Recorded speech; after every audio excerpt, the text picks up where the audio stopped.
Well, I started therapy about a year and a half ago, and I was the guy that was never going to go to therapy. I started doing a thing called brain spotting, and it basically opened Pandora's box. But it solved my problems. I had a mental block, and it opened my head back up, and as you can see, I don't have any problem being creative anymore. So while I started this, I started thinking, well, let's do a picture. So I did a picture of how I felt when I was going through therapy.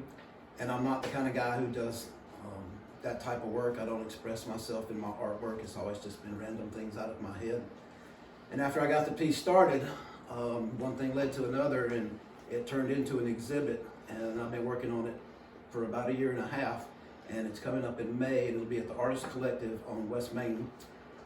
It's going to have a bunch of paintings expressing my journey from where I started from through therapy to where I am now. And while I was doing all that, I decided to incorporate other mental illnesses into this show. So I had a licensed therapist seek out several different people with different disorders. And there's a lot more involved to this that I'm not going to explain here because we don't have time for that. But I picked several different disorders. This right here represents depression. I had each of the people that were all interviewed, and then I had them give me 3 descriptive sentences to tell me how they feel when they're in the middle of their storm. This, as you can see, the blue movement right here represents tears. And of course you can see the fear on their face. This woman described herself as funny and intelligent, but she always ends up with thoughts of suicide. So I did funny papers for the armature right here. I did a chest set down here to represent intelligence.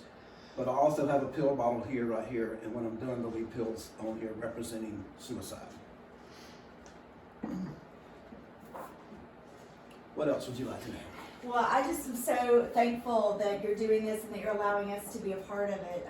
We, obviously want to reduce stigma around mental illness, and I know that that's a really big part of what you're trying to do with this exhibit as well. It is a big part of it. The whole point of the exhibit is to get people to have a conversation about it, that it is okay to say mental illness. It's not something you have to hide in the closet. People seem to accept depression, but they don't accept bipolar, and they're in the same category. So it's not any different than having lymphoma or having lung cancer. I mean, they're still cancer. Thank you so much, Bailie. We're really looking forward to being there with you on your opening day, and really hoping that we'll get a lot of people to come and support you and support this process that you